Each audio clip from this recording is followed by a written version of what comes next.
Hey everyone, and welcome to the Sunny Go One Piece podcast. On this episode, we're going to be diving into episodes 722 through 724, which will cover manga chapter 781 and half of 783. And this is where we see the true power and terror of Doflamingo as he and Law have their final bout before Luffy steps in. Alright, so a synopsis. With the time beginning to run out as Doflamingo begins to close the birdcage, Law makes his last stand against Treble and Doflamingo. While it was enough to take out Treble, Doflamingo, with the use of his Devil Fruit, still stands and is now up to Luffy to carry on the fight. Alright, so differences. There are actually very few differences in these sets of episodes, surprisingly. It's just that a lot of scenes are just dragged on a little bit. So the main ones that I found were, the anime shows a few extra attacks between Luffy and Doflamingo before Law does his surprise Gamma Knife attack. The next one is, after landing the Gamma Knife, the anime inserts a lot of flashbacks to Law's past with Corazon, which is unnecessary padding, let's be real about that. It's just to add a lot of time to make sure that episode lasts long enough, because we only get, out of these 3 episodes, we only basically get 2.5 chapters adapted, which is less than 1 chapter per episode, which is like the bare minimum, so we're getting a very little material. The other thing is the anime shows a bit more of the beginnings of the Don Quixote family. Like, we see a few extra scenes elongated where we see the, kid Doflamingo being sort of trained up by the other 4. And so, yeah, this is where a lot of the episodes, while it's not necessarily a lot of additional changes, it's just a lot of scenes are just extended to the point where it just adds padding. But those are the big differences, so let's get into the thoughts of these episodes. So this episode begins with the tease that I mentioned that was left out at the ending of episode 721, which is where Luffy hears Law telling him to listen carefully and hinting that there is a plan that they had created to defeat Doflamingo, although this was more on the fly, it seems, and that Law isn't in fact dead and is probably playing possum, which I think even without that tease you could have figured out. But I just really like the idea that the tease that something big was about to come despite how desperate the situation seemed, and I liked how that chapter ended, and I wish that had been carried over to episode 721 in the previous set of episodes. And I remember it got me really excited to read the next chapter. And I feel like it was a missed opportunity for the anime to create that same level of hype, because it's like, what does this mean? But yeah, I mean, it's just really weird, the pacing decisions that Toei makes. Instead, episode 721 ends on that kind of generic ending of the birdcage and closing, which is a big revelation as well, but not the same level of hype created from that small little tease that Law had planned for something like this. However, with the birdcage closing in and slicing through everything in its path, this has now created one of Oda's favorite storytelling devices for the climax of pretty much every arc, and that is the ticking time clock, creating a sense of urgency and tension. And now Luffy and Law have to not only defeat Doflamingo, but defeat him soon enough before the entire city is just chopped into little pieces in roughly an hour, according to Doflamingo, which means in Toei's timeline will be roughly like an entire calendar year if Dragon Ball Z's 5 minutes on Namek is any reference to go by. Of course, Doflamingo has no intention of letting anyone live now that they know the secret of Dressrosa. And this is all part of Doflamingo's sadistic tastes to mentally corner Luffy to make him make rash decisions and to torture everyone else on the ground. Luffy this time, though, is playing his part according to the plan somewhat, making it look like he's fallen back to his normal ways and is attacking blindly through rage, making it look like Doflamingo got to him, which Luffy did fall for had Law not whispered to him the plan. But then out of nowhere, you hear Law yell out "Shambles!" and swaps Luffy with himself in order to land his most devastating attack yet, the Gamma Knife, which sees him creating some sort of energy knife that bypasses any physical defenses and goes straight through, damaging the victim's internal organs, which sounds awful. And directly inside, a gamma knife in real life, medical terminology, is a stereostatic radiosurgery that uses highly focused beams of gamma radiation to treat brain tumors and other brain disorders. So it's kind of apt. So it's a bit ironic that Law is using it to damage a person pretty devastatingly, I might add. But he is the surgeon of death after all, so to hell with the Hippocratic Oath, I guess. And this was so awesome. Like, Law is seriously one of the coolest characters.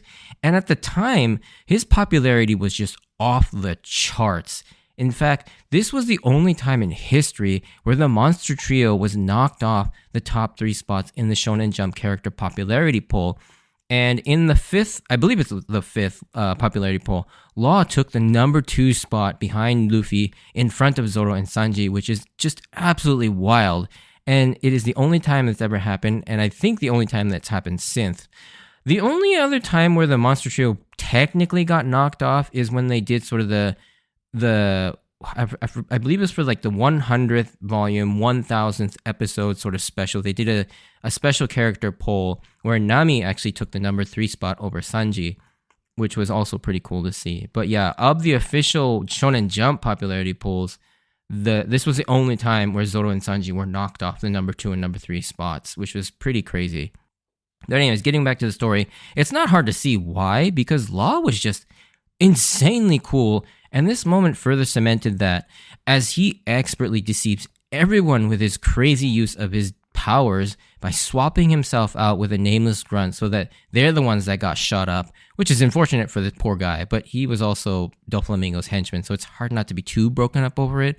But then in order to create an opportunity, he needed to create a room large enough that it was imperceptible to the eye at the cost of his own lifespan, which is crazy, just to be able to set up the shambles whenever he wanted. And I can't tell you how amazing this chapter was at the time. Chapter 781 is one of my all-time favorites for just how amazing it was. And this wasn't even the best part. Like, this is a cool part, but this wasn't the best part of chapter 781. The best part is yet to come, a little towards the end of the chapter, but this won't be seen till the next episode in the anime because of all the filler flashbacks. Doflamingo is knocked down after Luffy lands a powerful Gomu Gomu no Jet Stamp right into his chest where the Gamma Knife hit, causing massive damage to Doflamingo as he coughs up a huge amount of blood. And Law, wanting to be the one to finish Doflamingo off, he slowly crawls up to him with every last bit of strength and then delivers one of the coldest lines only he can say. You're not going to survive if the Gamma Knife destroys your internal organs without an external wound. When the doctor says so, there's no doubt. And oh my god, this was so cold and so cool. And it sounds even better than Japanese too. But yeah, even in English, it sounds pretty cool. And I also love that Luffy lets Law have this moment, despite how badly he wants to defeat Doflamingo too. And when Treble tries to intervene, Luffy just kicks him aside as if he's like nothing, which is pretty funny. And Law gets to have his moment to say everything he wants to say to Doflamingo about Corazon and to give Corazon the peace he deserves by finally ridding the world of his evil brother. But Corazon, as Law says, was too kind-hearted to actually pull the trigger that fateful day. Doflamingo then goes to still get to Law even when he's down by insulting Corazon, saying that he was dead weight and an eyesore and that he was glad that he killed him that day. However, like I mentioned in the last podcast episode, I don't think this is 100% true. I think there is a part of him that thought he was annoying to deal with because he didn't conform to what he wanted him to be, but I do still think that he was deeply hurt by Corazon's betrayal. Doflamingo is primarily saying this to continue to get under Law's skin and to buy time for what he's about to do. But before that, Law, enraged by this, uses his last of his strength to deal a final blow on Doflamingo with another counter-shock attack. And, pun intended, shockingly though, Doflamingo rises once again, seemingly from the dead, as he explains with enough time he can apply first aid on himself using his strings to piece together and repair his organs. Which is just crazy, and this is why he was stalling. And I knew that ultimately Luffy was going to have to be the one to defeat Doflamingo, but this was kind of shocking and truly a tense moment that leads to one of my all-time favorite moments in the series that I still remember to this day, the feelings that I got, the goosebumps, the chills, the overwhelming hype I felt in this moment when I first read it. With Law in complete despair on the ground with no strength left to fight, is at the mercy of Doflamingo, ready to curb stomp his head. And out of nowhere, Luffy comes in to stop Doflamingo's foot. And it's not even like this flashy display. He just sticks his foot out, and you just see Luffy's stone cold expression just looking dead straight at Doflamingo. And this is a moment that I will never forget. I remember texting my friend and immediately like asking him, "Did you read this chapter?" Because it was just so cool. I had to talk to somebody about it. And just seeing him so easily stop Doflamingo's foot just above Law's head is still just chills inducing. The sheer scale of the two also makes this moment even better because Luffy is like half the size of Doflamingo, and the ease at which he stops him and then without any fear just stares daggers into him is just so epic.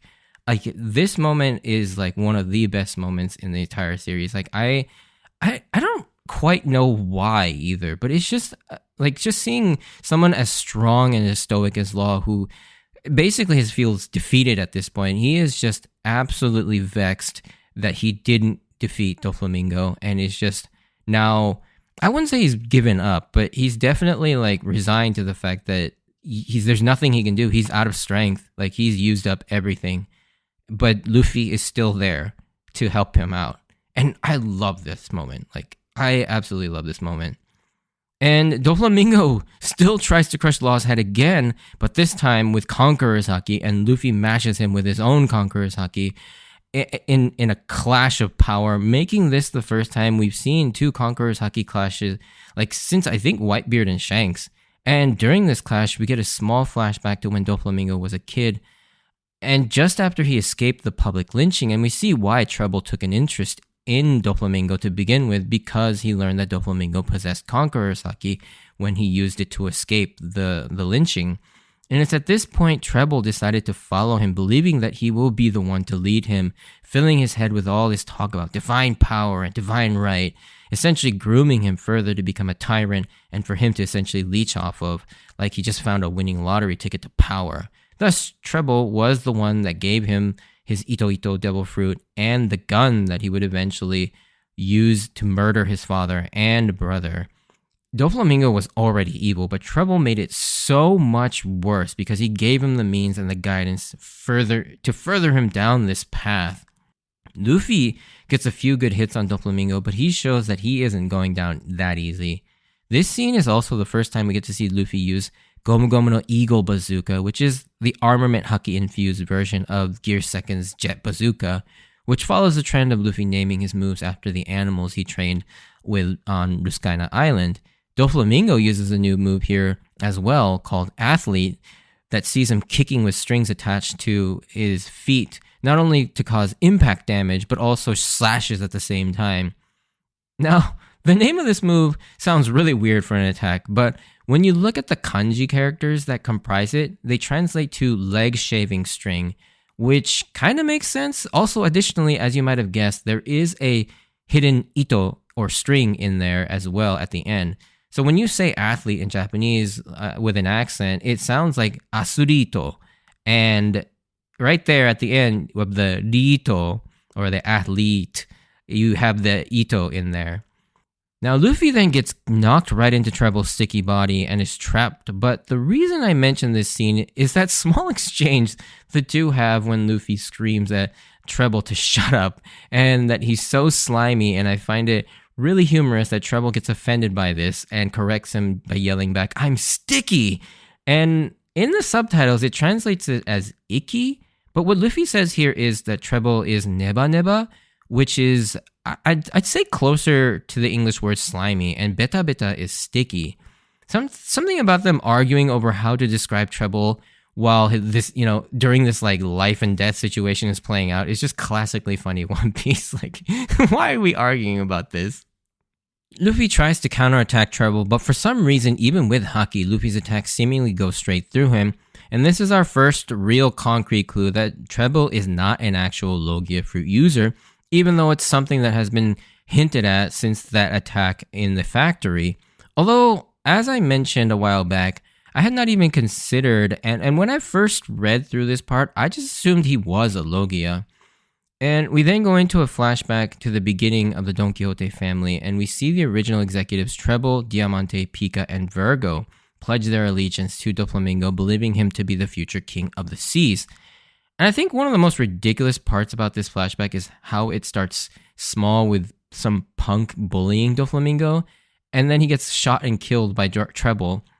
Then it escalates to Doflamingo tripping and scratching up his knee due to an uneven road, which causes them to punish the entire city by burning it to the ground. Like, what? This is so far beyond a reasonable response to a situation like that. But this flashback just kind of goes to show you how crazy these guys are. And it ends in the iconic moment where they all kneel before him as their king, essentially. And I feel like there is way more to this scene because of the parallels that this scene holds with another yet-to-be-revealed moment. So keep this moment filed away in your mind for future reference, particularly just after the Dressrosa arc. And I'll go into this a little bit more into this in the spoiler section. But one thing that I've always kind of wondered up until a few years ago is like why they felt that this kid was the one to follow. Like clearly at this point, all four of them are stronger than Doflamingo, and he needed them to protect him, yet they all followed him without question just because he showed that he had Conqueror's Haki, which I always found a bit odd how these fairly powerful people, even at this point, felt so compelled to follow a little kid who was clearly weaker than them so devoutly, and it would take a little while for me to really understand why. And the reason, of course, is because they knew that Doflamingo possessed Conqueror's Haki, but by this point in time in the story, I just didn't quite understand why that fact alone made them so loyal to the point where they essentially worshipped him. And it wasn't until years later where I started to understand in the world of One Piece just how extremely rare it was to find someone who had Conqueror's Haki. Granted, it is a concept that was introduced relatively earlier in the series, but the fact that we had met so many people already who had it by this point, I think it kind of tainted my view of just how rare it was.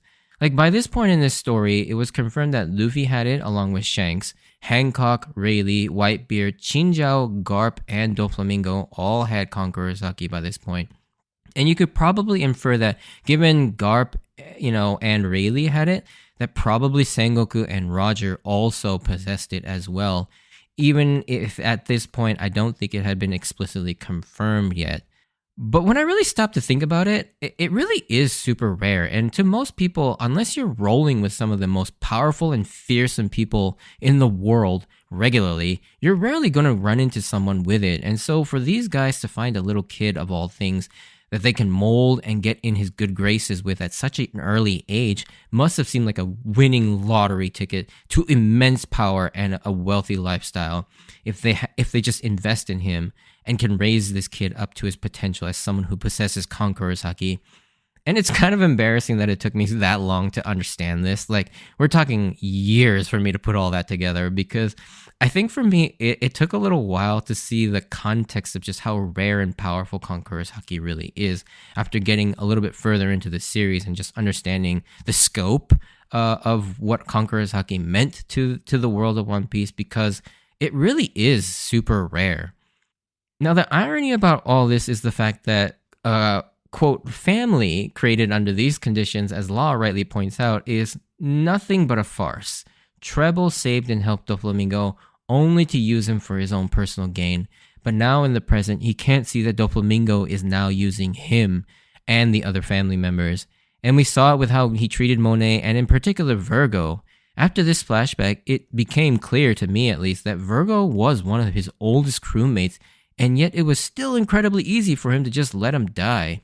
Law, having learned and trained under Doflamingo, actually takes a page out of his book and uses psychological manipulation to get under Treble's skin, and calling out the obvious fact that Doflamingo doesn't care about anyone other than himself, and lures Treble into a trap by preying on a false sense of security and preying on what Treble probably has sensed himself about Doflamingo, which is why he goes into a rage, because deep down on some level, he knows Law's right.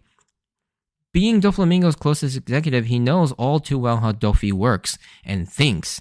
And I do think Doflamingo does genuinely care about his family, but only when it's convenient for him. And as soon as it doesn't, he will cut you loose. And if it were to ever get in the way of his desires or ambitions, he will not hesitate to eliminate you or just let you go.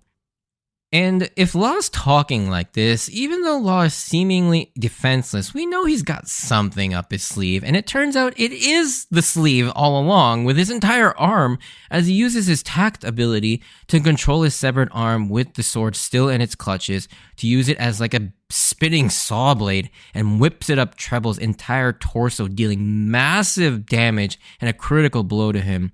And this was such an awesome moment as Law gets to have his victory against at least one of the executives, and one of the most annoying ones too. Although I will say the anime's adaptation of this attack was so weak. It just had no impact at all compared to how it's depicted in the manga. It looks the same, but the animation just feels so flat and lifeless. And it's such a disappointment to see in the anime. Like, it looks terrible. Like, I wish there was given a little bit more flair and impact, but it's just not there.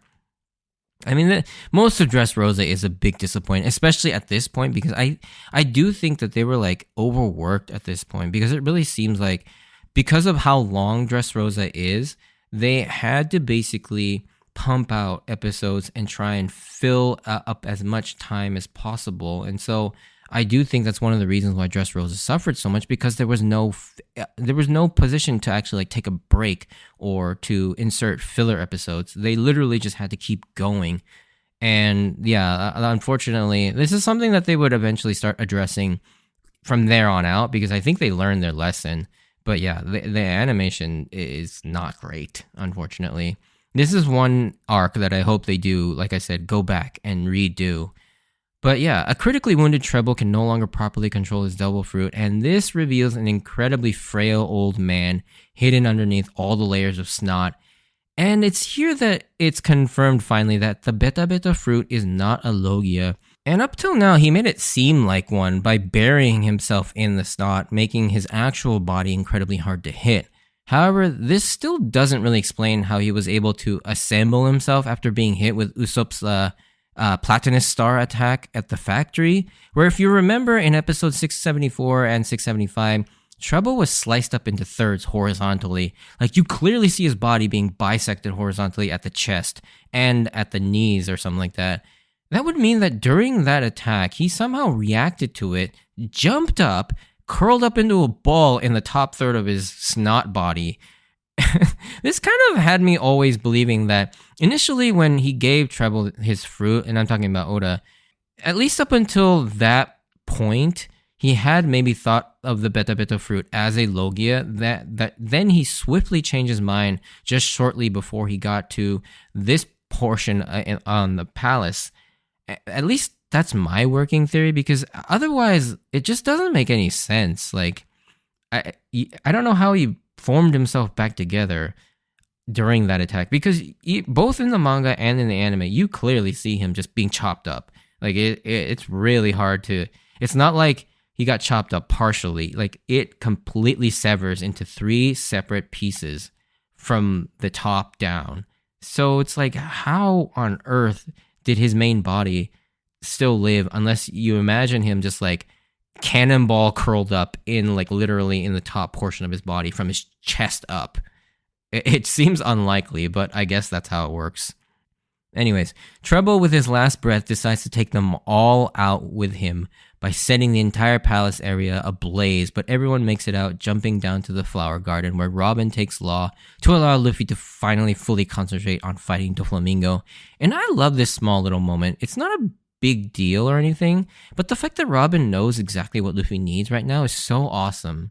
She dissuades Leo and the others from trying to help fight Doflamingo, knowing that they will just get in the way, but then also offers to take Law off of his hands before he even asks. It's a small, insignificant moment, but it really shows how well the Straw Hats know what Luffy needs in critical moments like this, and I just love that little detail. Like, Oda could have easily just had Luffy say, "Here, take Law," without Robin doing anything, but he has Robin actually offer to take him, and I love that. Like, I think these little moments is really what brings life to the characters and why you fall in love with them so much, because subconsciously it's not really a big moment or anything, but it's just something you reflect on, especially on rereads and rewatches. Like, it does stick out, like when you see just how much they know about each other and all their little tendencies and stuff like that, and how considerate they are of each other.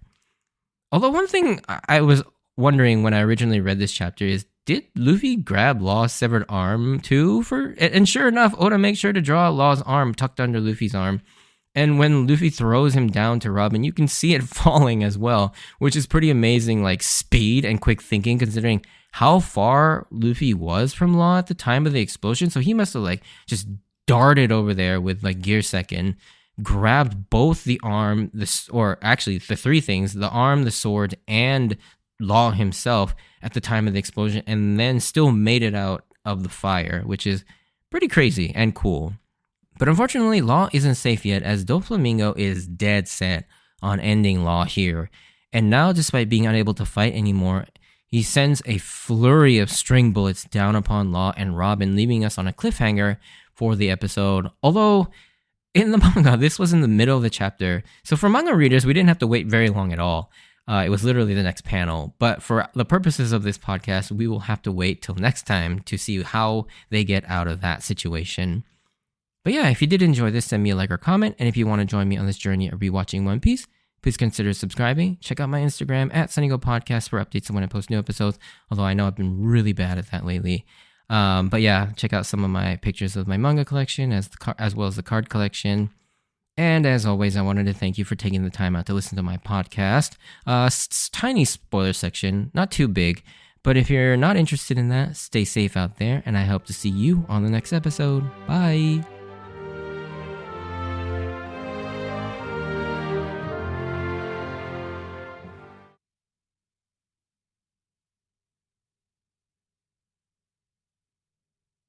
All right, so small spoiler section here. I don't want to get too deep into this because we will get into it a little bit more when we get there, because it's not too far off. But I wanted to talk about that moment in the flashback, we see the executives, Treble, Pika, Diamante, and Virgo all kneeling down, looking up to Doflamingo and pledging allegiance to him, which when you look at the chapter 908 or episode, what is it? Let me check. 889, episode 889.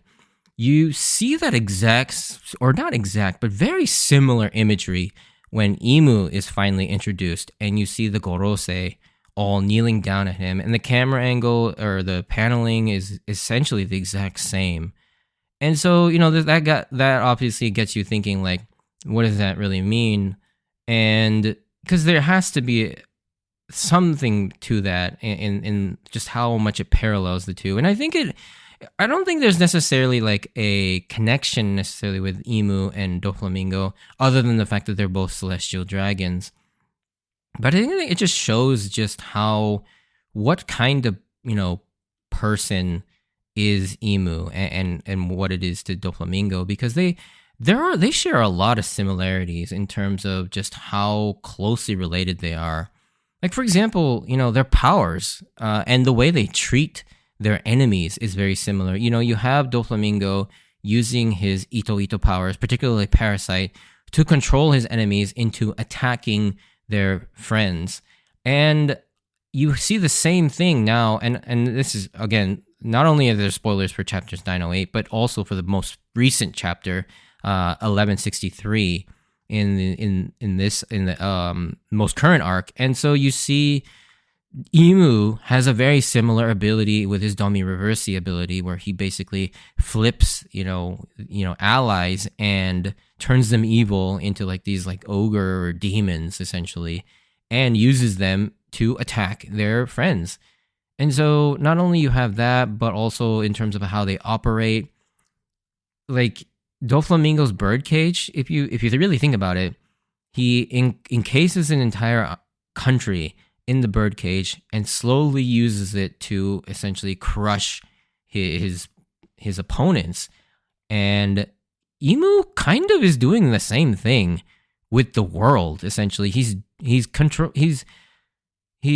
engulfing the world in water and sinking it down, and slowly the sea is rising, and everybody's running out of places to run, unless you're at the top. Which right now, Doflamingo, the king's palace is at the top in the middle. And so Yeah, it's just the way that they operate is very similar. And interestingly enough, I think, and this has never really been sort of confirmed, but Doflamingo constantly says that he knows about the hidden, national treasure hidden within Marie-Joie. And many people, including myself, believe that he's actually referring to Emu himself. It's not like an actual treasure, and the secret that he knows is that Emu exists, and that's why they're so hell-bent on keeping him quiet and placating him, because they don't want him to reveal that someone actually sits on the empty throne and that they're all being controlled by this guy. And yeah, other than that, I haven't really given as much thought to like what it actually all means, but I do find it very interesting just how similar Doflamingo and Emu is. And I wonder like just how it seems to parallel, like Dressrosa seems to parallel Arabasta. And I don't know, I feel like Oda is slowly sort of foreshadowing how the final saga will play out with Emu and everything, with kind of how Arabasta and Dressrosa have kind of played out on a smaller scale, because it seems like the scale just keeps getting bigger and bigger.